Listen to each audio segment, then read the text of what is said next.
దేవునికి మహిమ కలుగును గాక. హల్లెలూయా, హల్లెలూయా. ముందుగా దేవాది దేవునికి కోట్లాదిగా కృతజ్ఞత స్తుతులు స్తోత్రాలు వందనాలు చెల్లించుకొనుచున్నాను. ఇక్కడున్న దైవజనులకు కూడి చేరి వచ్చిన సంఘబిడ్డలైన మీ అందరికీ కూడా పేరు పేరున ప్రత్యేకమైన వందనాలు.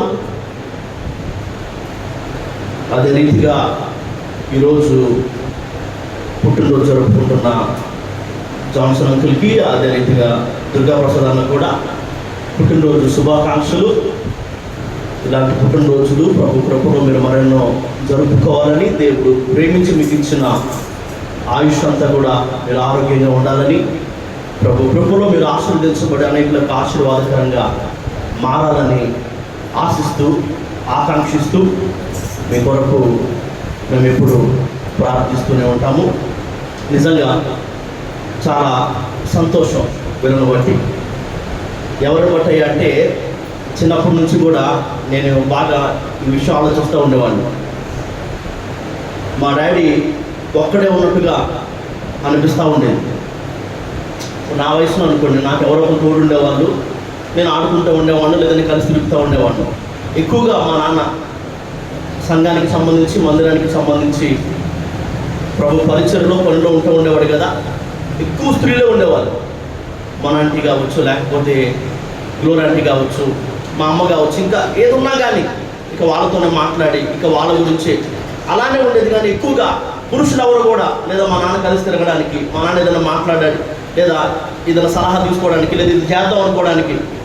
ఇప్పుడు నేనంటే మొన్న మధ్య మహా అయితే ఒక 5 సంవత్సరాలు అంతేనా, 2021 నుంచి సేవలోకి నేను వచ్చాను. కాబట్టి ఇలా సేవ పరంగా నేను సహకారంగా ఉన్నప్పటికీ కూడా ఇంకా పురుషులు చేయాల్సిన పనులు చాలా ఉండే. చిన్నప్పటి నుంచి ఇంచుమించుగా 20 సంవత్సరాల పైనే. అప్పటి నుంచి కూడా ఒకటే చేసుకుంటూ ఉండేవాడు. మందులు కావచ్చు, బయట పనులు కావచ్చు. ఎవరు ఉంటే బాగుండేది అనుకునేవాడిని. ఒకళ్ళిద్దరే ఉండేవారు, మా నాన్న కూడా స్నేహితులు, వాళ్ళు కూడా ప్రసాద్ అంకులు, ఇంకెవరు. ప్రభు కృపను బట్టి ఈరోజు ఎంతమంది అయ్యారు కదా. మోజస్ అంకుల్ కావచ్చు, ఎబ్రేజర్ అంకుల్ కావచ్చు, కోనల్ అంకుల్ కావచ్చు, Johnson uncle, Eliezer uncle, Durgaprasad అన్న, గాబ్రియల్ గారు, ఇలా ఎందరో ఇంతమంది పురుషులు ఈ సంఘంలో చేర్చబడ్డాన్ని బట్టి నాకు నిజంగానే సంతోషంగా ఉంది. ఇంకా స్త్రీలకు సమానంగా, స్త్రీలకు సమభుజీలుగా, పోటీలుగా అన్ని కుర్చీలు, పురుషుల కుర్చీలు కూడా నిండాలని నేను మనస్ఫూర్తిగా కోరుకుంటూ ఉన్నాను. కనీసం ఆమె చెప్పండి, ఎలాగో మీ కొడుకులు కానీ మీ భర్తలు కానీ మేము మందిరానికి తేవట్లేదు కాబట్టి మీరు తెస్తే ఖచ్చితంగా ఆయా సీట్లు కూడా నిండిపోయి ఉంటాయి. కనీసం తేపోయినా ప్రార్థన చేయండి, ఆమె చెప్పండి, దానికోసం ప్రయాసపడండి. సమయం ఎక్కువగా లేదు కాబట్టి వాక్యదానంలోనికి వెళ్ళిపోదాం.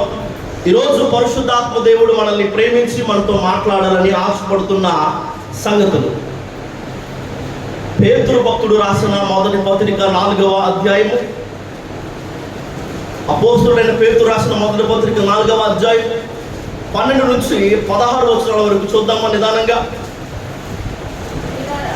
ప్రియులారా, మిమ్మును శోధించుటకు మీకు కలుగుచున్న అగ్ని వంటి మహాశ్రమను గూర్చి మీకేదో ఒక వింత సంభవించినట్లు ఆశ్చర్యపడకుడి. క్రీస్తు మహిమ బయలుపరచబడినప్పుడు మీరు మహానందముతో సంతోషించు నిమిత్తము క్రీస్తు శ్రమలలో మీరు పాలివారై ఉన్నంతగా సంతోషించండి.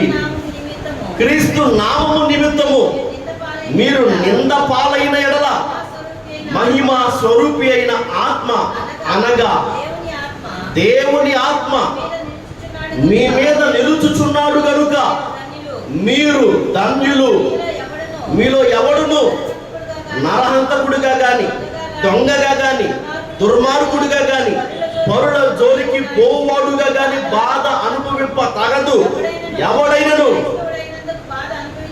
క్రైస్తవుడైనందుకు బాధ అనుభవించిన ఎడల అతడు సిగ్గుపడక ఆ పేరును బట్టి దేవుణ్ణి మహిమ పరచవలెను. దేవునికి మహిమ కలుగును గాక. హల్లెలూయా.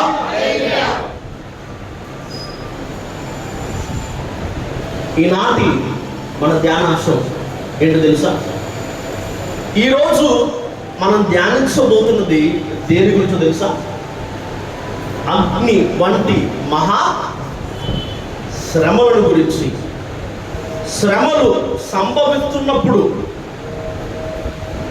మనం అనుసరించవలసిన తీరు లేదా శ్రమలను గురించి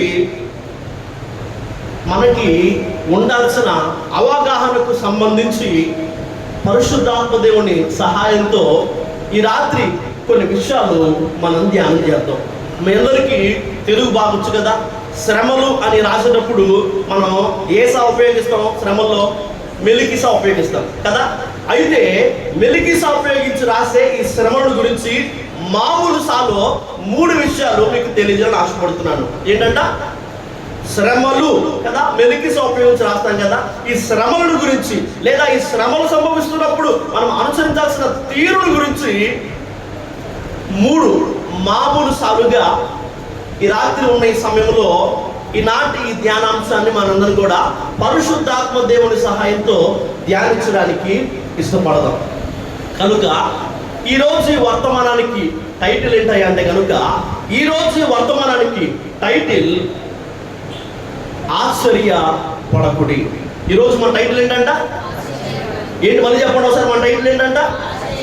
మిమ్మును శోధించుటకు మీకు కలుగుతున్న అగ్ని వంటి మహాశ్రమను గురించి మీకేదో ఒక వింత సంభవించినట్లుగా మీరు ఆశ్చర్య పడకండి అనే మాట ఇక్కడ మనకు కనబడుతుంది. ఆ వచనాన్నే మనం మూలవాక్యంగా ఉంచుకుందాము. 3 మామూలు సాలుగా కదా కొన్ని సంగతులు ధ్యానం చేద్దాం అనుకున్నాం కదా. ఆ సంగతుల్లో ఒక మొదటి విషయం ఏంటయ్యా అంటే కనుక ఇప్పుడు మనం చదివిన 1 పేతురు పత్రిక 4వ అధ్యాయము 12వ వచనంలో కనిపించే ఆ మాటలు, ప్రియులారా మిమ్మును శోధించుటకు మీకు కలుగుచున్న అగ్ని వంటి మహాశ్రమను గురించి మీకేదో ఒక వింత సంభవించినట్లుగా మీరు ఆశ్చర్యపడకండి. ఆశ్చర్యపోవద్దు, అది వింతేం కాదు. మొదటిసారి శ్రమలు మీకు సంభవించినప్పుడు మీరు ఆశ్చర్యపడకండి, ఎందుకంటే అవి వింతేం కాదు. ఈ మాటను అర్థం చేసుకోవడానికి కొన్ని మాటలు మీకు చెప్పాలని ఆశపడుతున్నాను కదా. నా అనుభవాల నుంచి కొన్ని మాటలు. ఒక 4-5 రోజుల క్రితమే లేదా ఒక 2-3 రోజుల క్రితమే కదా చెరిబాబు గారిది పుట్టినరోజు జరిగింది. మీటింగ్స్కి వెళ్ళి మేము హైదరాబాద్ నుంచి ఆ రోజే వచ్చాం. అప్పుడే తెనాలి రావడం, మధ్యాహ్నం జన్మభూమి దిగగానే ఇంటికి రాగానే, ఇంటి లోపలికి రాగానే చెరిబాబు గారు మమ్మల్ని ఫస్ట్ అడిగిన ఒక మాట, సర్ప్రైజ్ ఏదని అడిగాడు. ఫస్ట్ ఏం అడిగాడు? లోపల రాగానే సర్ప్రైజ్ ఏది, నా కోసం ఏం తెచ్చారని అడిగాడు. సరే, అప్పటికే వాళ్ళ తాతోళ్ళు, మా డాడీ వాళ్ళు బట్టలు కావచ్చు, కేకులు కావచ్చు, క్రాకర్స్ కావచ్చు, ఇంకా ఆ ప్రార్థనా కొడుకుకు సంబంధించిన ఆ భారాన్ని వాళ్ళు భరించారు. వాళ్ళ నాన్న కదా అంటే మా బావ కొన్ని వేల రూపాయలు ఖర్చు పెట్టి వాడు ఎప్పటి నుంచి ఆశపడుతున్నా ఆ బైక్ కొనిపించాడు వాడికి కదా. ఇప్పుడు మరి ఈ దేవదాసుడు ఏం కొనిపించగలడు? మన పరిస్థితి నా పరిస్థితి అంటే ఇశ్రాయేలు మన్నా గుర్తున్నట్టుగా ఏ రోజుకి ఆ రోజు ఎప్పటికప్పుడు దేవుడు సమయోచితమైన సహాయాన్ని బట్టి పోషించబడ్డ నడిపించబడ్డాడు. వీరికి మనం సర్ప్రైజ్ అయిపోవాలి. ప్రభు కృపను బట్టి ఆ రోజు అనుకోకుండా ఆయన సమయోచితమైన సహాయాన్ని బట్టి కొంచెం ఎక్కువ ధనమే కానుకగా వచ్చింది. సరే, ఆలోచిస్తున్నా బట్టలు కొందామని వెళ్ళాను. ఏ బట్టలు కొన్నా అప్పటికే వాళ్ళ అమ్మ నాన్న బట్టలు కొనేసి ఉంటారు కదా, లేదంటే మా డాడీ వాళ్ళు కొనేసి ఉంటారు కదా. ఇది కాదనుకుని వాచ్ షాప్కి వెళ్ళాను. ఆల్రెడీ అప్పటికి ఒక వాచ్ ఇచ్చే వాడికి ఆడు దాన్ని పాడు చేశాడు. దాని పెద్ద వాడు ఆశ్చర్యపోడు. వీడిని సర్ప్రైజ్ చేయాలంటే మనం ఏం చేయాలి అని ఆలోచిస్తుంటే ఒక తలంపు వచ్చింది మనసులో.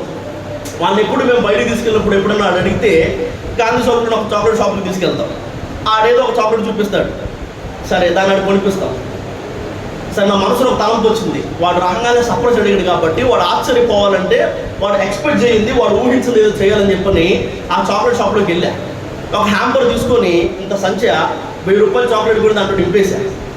దాని మీద నేను గ్రేస్ వాడిని ఎత్తుకున్న స్టిక్కర్ ఒకటేసి హ్యాపీ బర్త్డే చెల్లని రాశాను. ఇంటికి వచ్చి గ్రేస్ తిప్పింగానే వాడు నిజంగానే చాలా ఆశ్చర్యపోయాడు.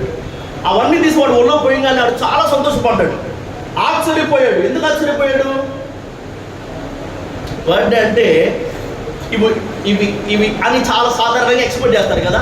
అయితే ఎప్పుడు 1-2 చాక్లెట్ కనిపించే వీడు ఈరోజు ఇన్ని తెచ్చాడు కాబట్టి బా ఇదేంట్రా సర్ప్రైజ్ లాగా ఉందని వాడు ఎక్స్పెక్ట్ చేయండి, ఊహించడం జరిగింది కాబట్టి వాడు ఏమయ్యాడు, సర్ప్రైజ్ అయ్యాడు, ఆశ్చర్యపోయాడు. అయితే దేవుడు మనతో మాట్లాడుతున్న మాట, మీకు కలుగుతున్న లేకపోతే మిమ్మల్ని శోధించడానికి మీకు కలుగుతున్న అగ్ని వంటి మహాశ్రమల గురించి ఇదేదో వింత జరిగిపోయినట్టుగా మీరు ఆశ్చర్యపడాల్సిన పని లేదు. ఎందుకంటే అది వింతేం కాదు. ఏంటి? మొదటి మామూలు సహజమే చెప్పండి, కాస్త పదవి చెప్పండి. ఆశ్చర్యపోకండి, మిమ్మల్ని శోధించడానికి మీకు కలుగుతున్న అగ్ని వంటి మహాశ్రమలు పెద్ద వింతేం కాదు, సహజమే. అనుకోండి, ఊహించండి, ఎప్పుడు జరగంది, కొత్తగా జరిగిందే అది వింత కదా. అసలు క్రైస్తవ్యం మొదలైందే శ్రమలతో. ప్రభువైన యేసుక్రీస్తు వారిని చెయ్యని ఒక తప్పైన నిందను మోపి ఆయన్ని హింసించి, ఆయన్ని బాధపెట్టి, ఆయన్ని సిలువనెక్కించి, ఆయన అవమానించి కదా ఆయన చంప చూశారు. క్రైస్తవ్యం మొదలైందే ఆయన మరణంతో. ఆ తర్వాత అపోస్తులు, ఆ తర్వాత హతసాక్షులు, ఇలా ఎందరో. ఒకసారి విశ్వాసముల జాబితాను మనం చూద్దాం. ఈ మాటలు మనం అర్థం చేసుకుని ముందుకెళ్ళడం కోసం ఒకసారి హెబ్రీ పత్రిక 11వ అధ్యాయము, హెబ్రీ పత్రిక 11వ అధ్యాయము 33వ వచనం నుంచి కొన్ని మాటలు ఇలా ఉన్నాయి. ఎవరు? విశ్వాస వీరులు విశ్వాసం ద్వారంగా రాజ్యాలను జయించారంట, నీతి కార్యాలు జరిగించారంట, వాగ్దానాలను పొందారంట, సింహాల నోర్లు మూసారంట, అగ్ని బలాన్ని చల్లార్చారంట, ఖడ్గ దారులు తప్పించుకున్నారంట, బలహీనులుగా ఉండి బలపరచబడ్డారు, యుద్ధంలో పరాక్రమశాలులయ్యారు, అన్యుల సేనలను పారదోలరంట కదా. గొప్ప గొప్ప కార్యాలు కనపడుతున్నాయి. ఇవన్నీ ఓల్డ్ టెస్టమెంట్ సైన్స్.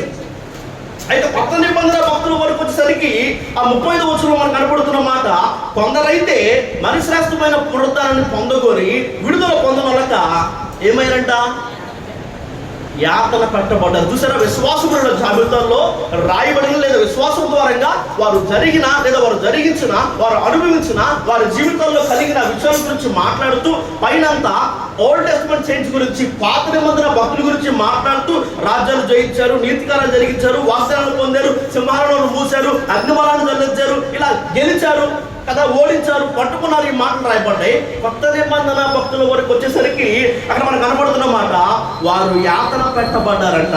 మరి కొందరు తిరస్కారాలను, కొరడా దెబ్బలను, బంధకాలను, ఖైదును అనుభవించారంట. కొందరైతే రాళ్లతో కొట్టబడ్డారు, కొందరైతే రంపాలతో కొయ్యబడ్డారు, కొందరైతే శోధింపబడ్డారు, ఖడ్గముతో చంపబడ్డారు, గొర్రె చర్మములను, మేక చర్మములను వేసుకొని దరిద్రులై ఉండి శ్రమపడి హింస పొందుచు అడవులలోను, కొండల మీదను, గుహలలోను, సొరంగములలోను తిరుగులాడుచు సంచరించారు.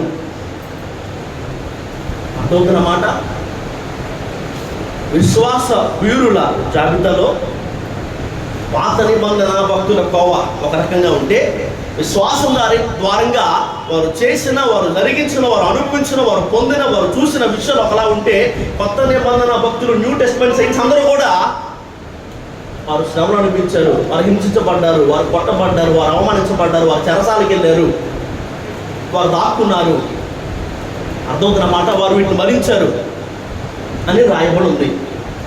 సో దీన్ని బట్టి మనకు అర్థం కావాల్సిన ఒక విషయం ఏంటి, ప్రభువైన యేసుక్రీస్తు వారు మాట్లాడిన ఒక మాట ఏంటి, ఈ లోకములో మీకు శ్రమ, కాస్త పదవి చెప్పండి, ఈ లోకంలో మీకు శ్రమ. మీరు చెప్పకపోయినా కలిగేదే కదా. చెప్పంగానే ఒకవేళ నా మీద అనగానే ఈ రాత్రే ఉచితంగా కాబట్టి చెప్తాను, ఆ తర్వాత మాట కూడా చూద్దాం. ఈ లోకంలో మీకు శ్రమ కలుగుతుందని ఆయన చెప్పాడు కదా. మొదటి నుంచి సంఘ ఆవిర్భావం దినం నుంచి మనం చూస్తూ ఉంటే కనుక ఎన్నో శ్రమలు, హింసలు, నిందలు, అవమానాలు, బాధలు, కష్టాలు. కనుక మొదటి సంగతి, ఆశ్చర్యపోవద్దు. మిమ్మల్ని శోధించుటకు మీకు కలుగుతున్న అగ్ని వంటి మహాశ్రమను గురించి మీకేదో ఒక వింత సంభవించినట్లుగా మీరు ఆశ్చర్యపోవద్దు. అది వింతేం కాదు, సహజమే. ఏంటంట, శ్రమలు కలగకపోతే వింత. క్రైస్తవుడు అయినందుకు, ఆయన సొంత రక్షకుడిగా అంగీకరించినందుకు, ఆయన ఎన్నో విశ్వాసం ఉంచినందుకు శ్రమలు కలగకపోవడం వింత. శ్రమలు కలిగితే అది వింతేం కాదు, దానికి మీరు ఆశ్చర్యపోవద్దు. అవన్నీ కూడా సహజమే, ఆశ్చర్యపోకండి. శ్రమలు సహజమే కదా. రెండవ సంగతి మనకు అర్థం కావాల్సిన ఒక విషయం ఏంటయ్యా అంటే 13వ వచనం, మూలవాక్యం 13వ వచనం. క్రీస్తు మహిమ బయలుపరచబడినప్పుడు మీరు మహానందముతో సంతోషించు నిమిత్తము క్రీస్తు శ్రమలలో మీరు పాలివారై ఉన్నంతగా సంతోషించండి. మొదటి సైడ్ ఏంటి? సహజమే, అవి వింతేం కాదు, ఆశ్చర్యపోవద్దు. రెండవ మామూలు సాయి ఏంటి అంటే కనుక సంతోషించండి. రెండో సాయి అంటే కాస్త బిగ్గరగా చెప్పండి. క్రీస్తు మహిమ బయలుపరచబడినప్పుడు మీకు మహా ఆనందము, సంతోషము కలగాలంటే ఇప్పుడు కలుగుతున్న ఈ శ్రమను బట్టి మీరు కృంగిపోకూడదు, మీరు కలవరపడకూడదు, మీరు కదిలిపోకూడదు. మీరు ఏం చేయాలి చెప్పాలి. క్రీస్తు మహిమ బయలుపరచబడినప్పుడు మీకు మహా ఆనందం, సంతోషం కలగాలంటే ఇప్పుడు కలుగుతున్న ఈ శ్రమలను బట్టి కృంగిపోవద్దు, కదిలిపోవద్దు, కలవరపడిపోవద్దు. మనం ఏం చేయాలి? సంతోషించాలి. అదేంటయ్యా? శ్రమలు వస్తున్నప్పుడు కుంగిపోవద్దంటే, కలవరపడద్దంటే అది ఎలా కుదిరిద్ది? అవేమన్నా ఇలాంటి శ్రమల, అగ్ని వంటి మహా శ్రమలు. కలవరపడకుండా, కంగారు పడకుండా ఎలా ఉంటామంటే కనుక ఉండాలి. ఏం చేయాలంట? క్రీస్తు నామము నిమిత్తము క్రైస్తవుడు అయినందుకు మీరు శ్రమను అనుభవించాల్సి వస్తే మీరు ధన్యులు. అది మీకు భాగ్యం, అది మంచిదే, అది మేలే, అది మీకు ప్రయోజనకరమే. అందుకే మీరు సంతోషించాలి.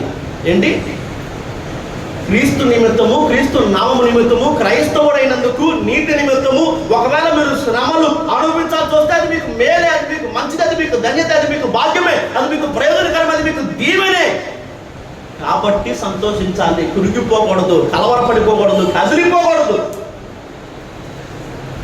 చూద్దాం కొన్ని మాటలు మీకు అర్థం కావడం కోసం. మత్తయి సువార్త 5వ అధ్యాయం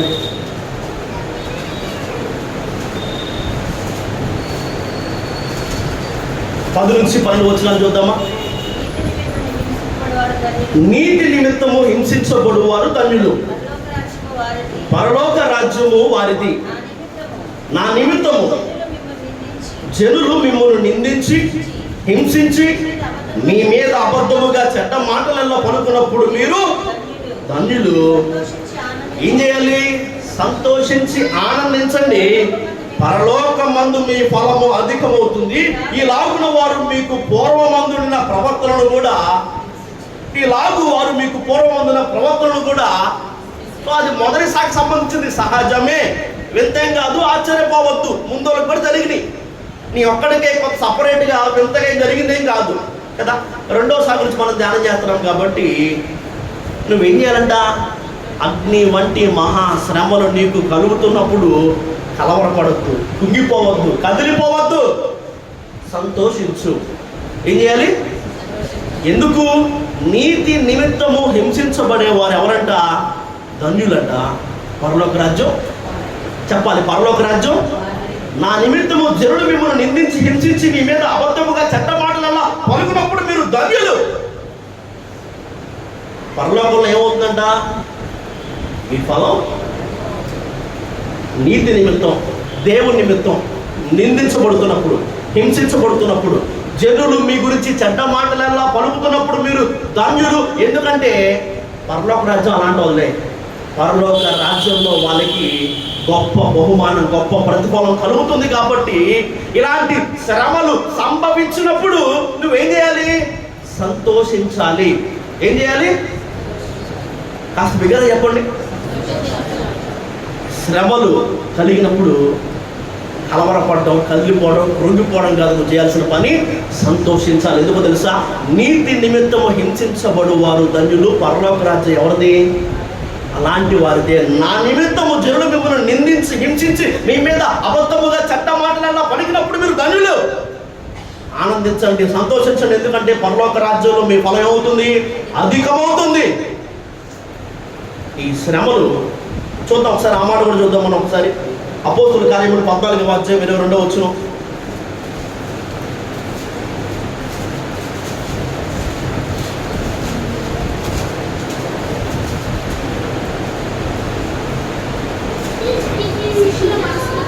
శిష్యుల మనస్సులను దృఢపరచి విశ్వాసముందు నిలకడగా ఉండవలననియు అనేకమైన శ్రమలను అనుభవించి మనము దేవుని రాజ్యములో ప్రవేశింపబడనియు.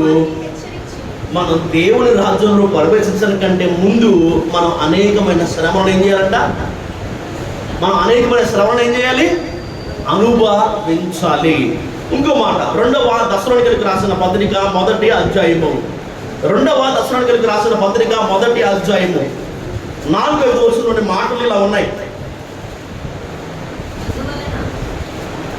అందువలన ఆ హింసలన్నిటిలోనూ మీరు సహించుచున్న శ్రమలలోనూ మీ ఓర్పును విశ్వాసమును చూచి మేము దేవుని సంఘములలో మీ యందు అతిశయపడుచున్నాము. దేని కొరకు మీరు శ్రమ పడుచున్నారో, దేని కొరకు మీరు శ్రమ పడుతున్నారో ఆ దేవుని రాజ్యమునకు మీరు యోగ్యులని ఎంచబడు నిమిత్తము. దేని కొరకు మీరు శ్రమ పడుతున్నారో ఆ దేవుని రాజ్యమునకు మీరు యోగ్యులని ఎంచబడు నిమిత్తము మీరు ఇప్పుడు ఓర్చుకుంటే దేవుని న్యాయమైన తీర్పునకు స్పష్టమైన సూచన ఉన్నది.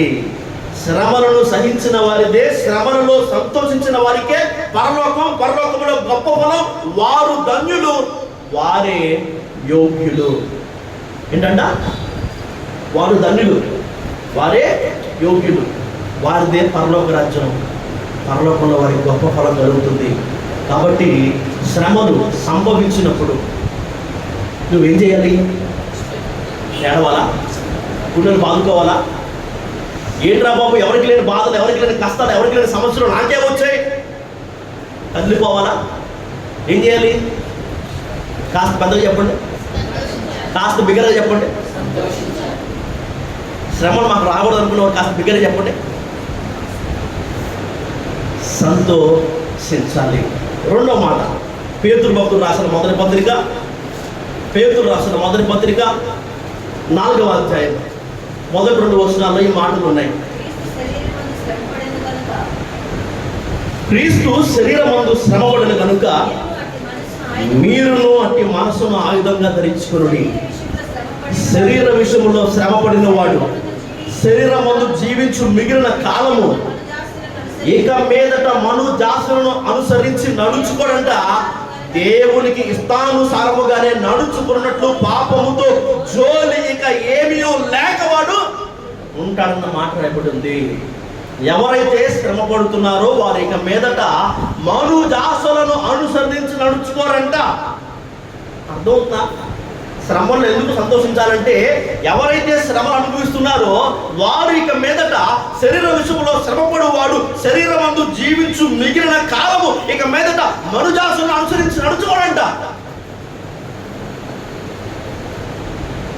మరి ఏం చేస్తారంట? దేవునికి ఇష్టానుసారముగానే నడుచుకుంటాడు. ఎవరైతే శ్రమ అనుభవిస్తున్నారో, దేవుని నిమిత్తము, నీతి నిమిత్తము హింసించబడుతున్నారో, నిందించబడుతున్నారో, మనుషులు వారి గురించి అబద్ధముగా చెడ్డ మాటలను పలుకుతున్నారో వారు భాగ్యులు. పరలోక రాజ్యంలో ప్రవేశించడానికి వారు యోగ్యులు. పరలోక రాజ్యం వారిదే. పరలోక రాజ్యంలో వారికి గొప్ప అధిక ఫలము కలుగుతుంది. కాబట్టి సంతోషించాలి వాళ్ళు. అంత మాత్రమే కాదు, శ్రమలు ఎవరైతే అనుభవిస్తున్నారో వారు ఏం చేస్తారంట? ఇక మీదట మనుజాసులను అనుసరించి నడుచుకోరంట. వారు దేవునికి ఇష్టలుగా ఇక మీదట నడుచుకుంటారంట. అందుకే భక్తుడు మాట్లాడుతున్నాడు, శ్రమ నుండి ఉండుట నాకు మేలాయను. శ్రమ కలుక్క మునుపు నేను దారి తప్పాను, నా ఇష్టం అనుకున్నానయ్యా. కానీ శ్రమ కలిగిన తరువాత సెట్ అయిపోయాను, సరైపోయాను. శ్రమ నుండి ఉండడమే నాకు మేలు అని భక్తుడు మాట్లాడాడు. నా మాట మీకు అర్థమవుతుందా? ఇక్కడ ఆ వచనంలో పై వచనం మనకు కనబడుతుంది. ఏంటంట? అక్కడ క్రీస్తు శరీరమందు శ్రమపడను కనుక మీరును అట్టి మనస్సును ఆయుధంగా క్రీస్తు శరీరమందు శ్రమపడ్డాడు కాబట్టి మీరు కూడా ఆయన మనస్సును ఏం చేయండి? ఆయుధంగా ధరించండి. క్రీస్తు వలె ఉండుటకు, క్రీస్తు పోలికలోనికి మార్చబడుటకు, క్రీస్తు స్వారూప్యము గలవారమగుటకు ఆయన అడుగుజాడలు వెంబడించాలని, ఆయన మనసు కలిగి జీవించాలని, అన్ని విషయాల్లో ఎదగాలి అని మనం ధ్యానం చేశాం కదా. క్రీస్తు మనస్సు శ్రమ పడడానికి ఇష్టపడే మనస్సు. క్రీస్తు యేసునకు కలిగిన ఈ మనస్సు మీరు కూడా కలిగి ఉండండి. ఆయన మనస్సును మీ అందరూ ఆయుధంగా చెప్పాలి, ఆయుధంగా ధరించండి. ఎవరైతే శ్రమను అనిపిస్తాడో, ఎవరి జీవితంలోకి అయితే శ్రమ వచ్చిందో వాడికి మీద తమ అనుజాసను అనుసరించి నడుచుకోడంట. వాడు దేవుడికి ఇష్టానుసారముగానే నడుచుకుంటాడంట. ఇప్పుడు శ్రమ మనకి మేలా కాదా? అలాంటి శ్రమను బట్టి దేవుడికి ఇష్టానుసారముగా నడిచేటట్టుగా మనల్ని సరి చేస్తున్న శ్రమను బట్టి మనం సంతోషించాలా, బాధపడాలా? చెప్పాలి చెప్పాలి. చూద్దాం ఇంకో మాట కూడా.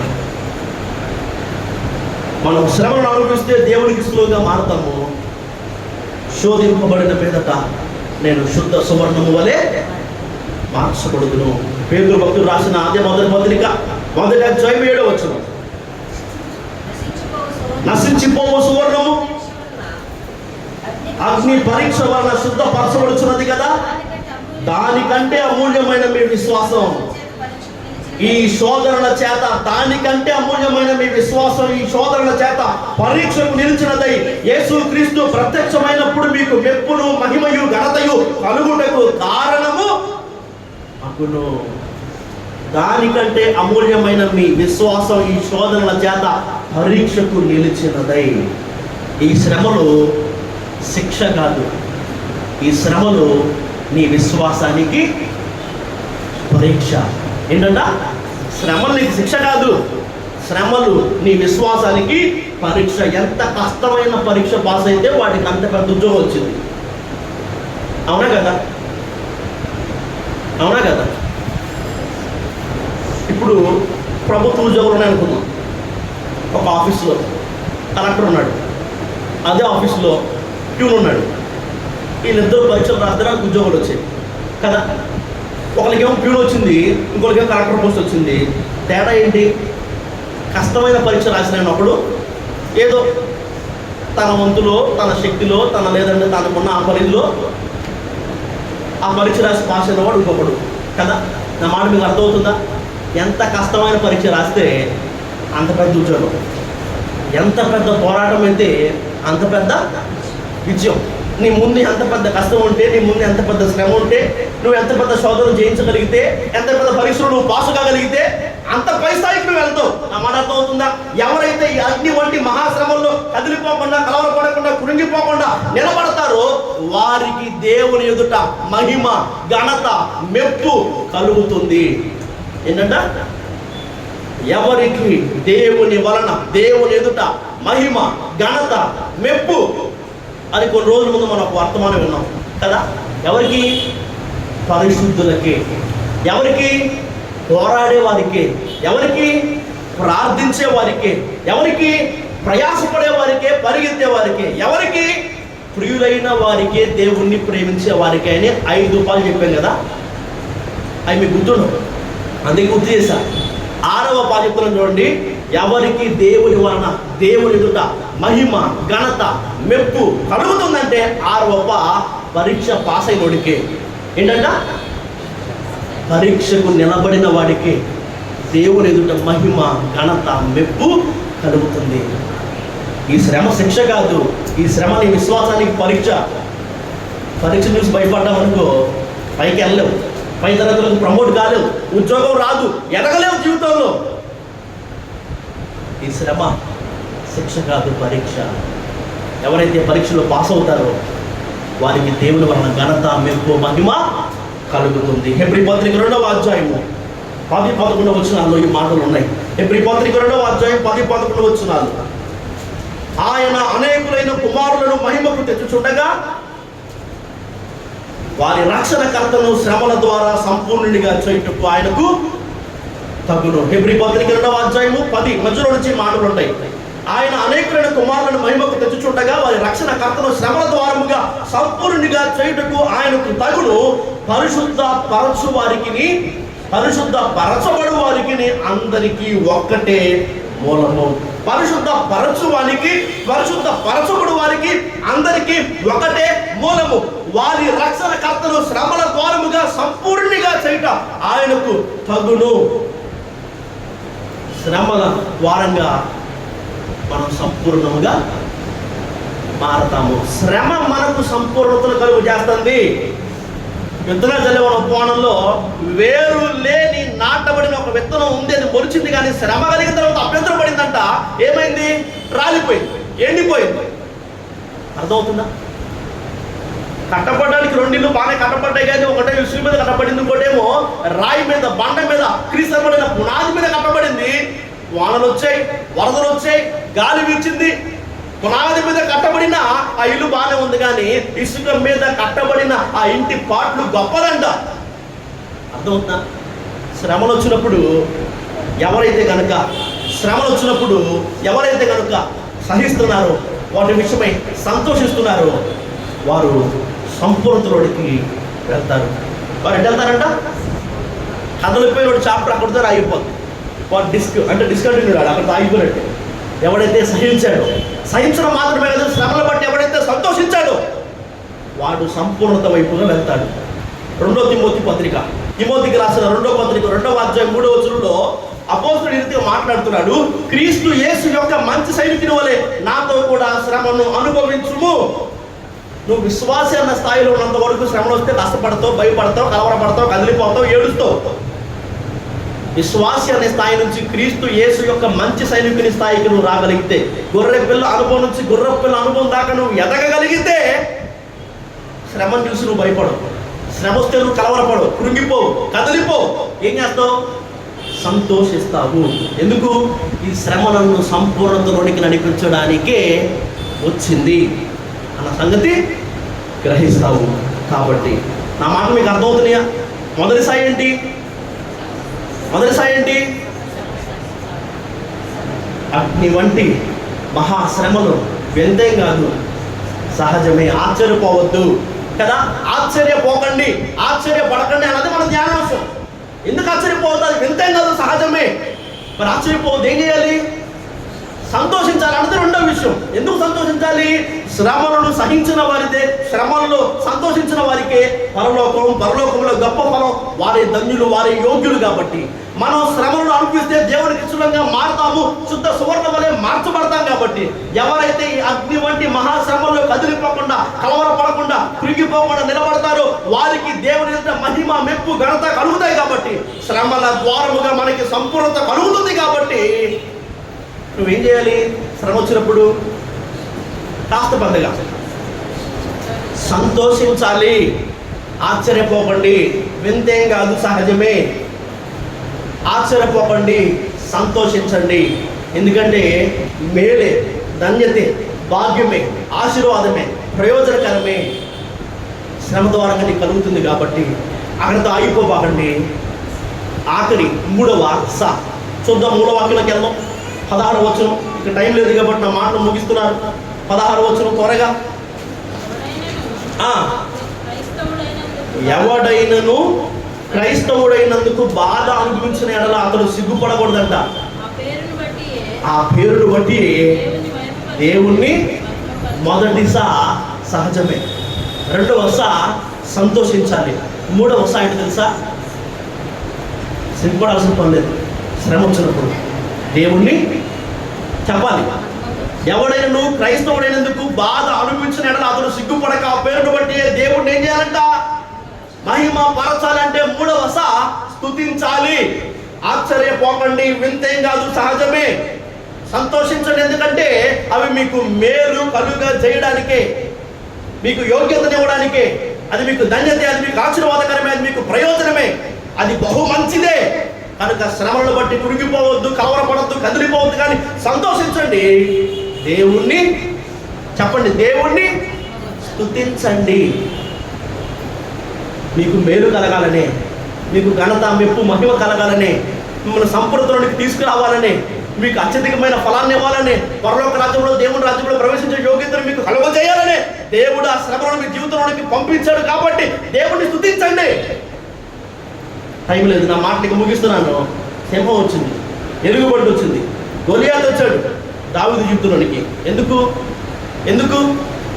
రేంజ్ పెంచడానికి, తర్వాత లెవెల్లోనికి, తర్వాత స్థితిలోనికి, అభివృద్ధిలోనికి తీసుకొని రావడానికి కదా. 7 అంతలుగా అగ్నిగుండం వేడివి పెంచబడింది. దేనికి? షడ్రకు, మెషక్, అబేద్నెగోల స్థాయిని పెంచడానికి, తర్వాత స్థితిలోనికి తీసుకెళ్ళడానికి. అది వాళ్ళకి మంచిదేనా, మేలేనా, ధన్యతేనా, భాగ్యమేనా, ప్రయోజనకరమేనా, నష్టమా, కీడ, శాపమా? చెప్పండి. అదవుతుందా? సింహాల గుహ దానియేలుకి తర్వాత స్థితికి తనని తీసుకుపోవడానికి కదా.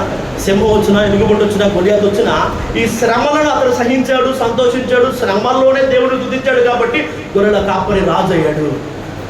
మామూలు సాదాసీదా వ్యక్తులు ఆ దేశానికి గవర్నర్లుగా మార్చబడ్డారు. చెరపను పోబడిన వారిలో ఒకడైన ఈ దానియేలు ఆ దేశానికి ఏమయ్యాడు? ప్రధాని అయ్యాడు. జ్ఞానులందరిలో కూడా ముఖ్యుడు కాగలిగాడు కదా. హామాను, మరణ శాసనం, ఇవన్నీ శ్రమలే, ఇవన్నీ కష్టాలే కదా. దేనికి? మొర్దెకైని గొప్ప చేయడానికి. దేవుని ప్రజల బలమేంటో ఆ 127 సంస్థానంలో ఆయా ప్రజలకు, అధికారులకు, రాజులకు తెలియజేయడానికి. ఫరో అయినా, ఎర్ర సముద్రం అయినా, అరణ్యమైన, యోర్దాన్ అయినా, యెరికో అయినా ఇశ్రాయేలుని హెచ్చించడానికే ఈ శ్రమ, ఈ కష్టం నిన్ను గొప్ప చేయడానికి వచ్చిందే. కాబట్టి నువ్వు దేవుణ్ణి స్తుతించు. ఎప్పుడు? శ్రమ తీరిపోయాక. ఎప్పుడు? శ్రమ తీరిపోయాక. అగ్ని వంటి మహాశ్రమలు పెద్ద వింతేం కాదు. ఆశ్చర్యపోవద్దు, సహజమే. సంతోషించు. దానివల్ల నీకు ఘనత, మెప్పు, మహిమ కలుగుతుంది. దేవుని రాజ్యంలో ప్రవేశించడానికి యోగ్యత కలుగుతుంది, అధిక ఫలం కలుగుతుంది, సంపదలోనికి అవి తీసుకెళ్తున్నాయి. సంతోషించు. అంత మాత్రమే కాదు, దేవుడిని స్తుతించు. ఎప్పుడు? శ్రమలన్నీ తీరిపోయాక కాదు, శ్రమలలోనే. ఎప్పుడు? శ్రమ వచ్చినప్పుడు సంతోషించు. ఇది నా రేంజ్ని పెంచడానికి దేవుడు అనుమతించాడని, ఇది నాకు మేలుకరంగానే దేవుడు మార్చబోతున్నాడని ఆ శ్రమలోనే దేవుణ్ణి స్తుతించు. మనం దేవుని నుంచి మేలైన కీడు అనుభవించ తగదా? యెహోవా ఇచ్చును, యెహోవా తీసుకును, ఆయన నామమునకే స్తుతి కలుగును గాక. శ్రమంలోనే స్తుతించాడు యోబు. 200 ఆశీర్వాదాన్ని పొందుకున్నాడు. ఐగుప్తు ధనం కన్నా కూడా, పరోపభక్త కొడుకు కన్నా, హోదా అనుభవించిన కన్నా కూడా, అల్పకాల పాప భోగాలు అనిపించడం కన్నా కూడా దేవుని ప్రజలతో శ్రమ అనిపించడం మేలని యోచించాడు. అందుకే ఒక గొప్ప నాయకుడిగా, దేవుని ఇల్లంతటిలో నమ్మకమైన వాడిగా పిలువబడ్డాడు మోషే. అర్థమవుతున్న మాట. ఈయన కొద్దిగా శ్రమలే కోరుకున్నాడు, గొప్ప బహుమానాన్ని పొందుకోగలిగాడు. స్తుతించడం నేర్చుకోండి దేవుణ్ణి. శ్రమ వింతేం కాదు, సహజమే. సంతోషించండి. అంత మాత్రమే కాదు, శ్రమలో దేవుణ్ణి ఏం చేయండి? స్తుతించండి. అయితే టైం లేదు కాబట్టి నా మాటలు ముగిస్తున్నాను. కానీ అన్ని శ్రమలు మంచివేనా? ప్రతి శ్రమ దేవుడు మనల్ని గొప్ప చేయడానికి, ప్రతి శ్రమ దేవుడు మనకి మంచిగా పంపించిందని అంటే కనుక కొన్ని ఉన్నాయి. వాటికి ఉదాహరణ కూడా ఉంది. ఇప్పుడు నయోమి భర్త, నయోమి కుమారులు చచ్చిపోయారు. శ్రమ వాళ్ళ మంచి కోసం వచ్చిందా? వాళ్ళు తప్పు చేసినందుకు చెప్పాలి ఈ మాట. అర్థమవుతున్న మాట కదా. ఇప్పుడు దావీదుకు బెర్షెబా పుట్టిన కొడుకు చచ్చిపోయాడు, అతనికి జబ్బు వచ్చింది. వాళ్ళ మేలుకు వచ్చింది. అది యెరూషలేము నుంచి యెరికోకు దిగి వెళ్తున్న ఒక వ్యక్తి దొంగల చేతికి చిక్కాడు, కొట్టి కొన ప్రాణంతో వదిలేశారు. ఈ శ్రమ మేలుకు వచ్చిందా? చెప్పాలి. నా మాట మీకు అర్థమవుతున్నాయా? అసలు ఒకసారి వచ్చిన చూడండి. నా మాటలు ముగిస్తున్నాను. పేతురు రాసిన మొదటి పత్రిక 3:17 చదవండి. ఇంక అయిపోయింది నా మాటలు. మొదటి పేతురు 3:17. మొదటి పేతురు 3:17. దేవుని చిత్తం అలా ఉండేలా కీడు చేసి శ్రమపడ్డ కన్నా కూడా మేలు చేసి శ్రమపడమే మంచిది. ఏది మంచిదయ్యా అంటే, నీతి నిమిత్తము, క్రీస్తు నామము నిమిత్తము, క్రైస్తవుడైనందుకు మేలు చేసి పరిశుద్ధతను సంపూర్తి చేసుకోవడం కోసం దేవుని చిత్తానుసారముగా శ్రమ అనిపించడం మేలు, బహు మంచిది, ధన్యత, దీవెన, అది నీకు ప్రయోజనకరం. కానీ మూలవాక్యంలో 15వ వచనంలో రాయబడిన మాట, మూలవాక్యంలో 15వ వచనంలో రాయబడిన మాట ఏంటంటే, అది మీలో ఎవడును నరహంతకుడుగా కానీ, దొంగగా కానీ, దుర్మార్గుడికి కానీ, పరుల జోలికి పోవాడుగా కానీ బాధ అనుభవింప, పాపం చేసినందుకు దేవుడు నీ జీవితంలోనికి అనుమతించడానికి, శిక్షించడానికి పంపించిన శ్రమ. దాన్ని బట్టి నువ్వు సంతోషించద్దు, దాన్ని బట్టి నువ్వు బాధపడు, నీ బ్రతుకు మార్చుకో. దేవుడి మాటలు దీవించును గాక. ఆమేన్.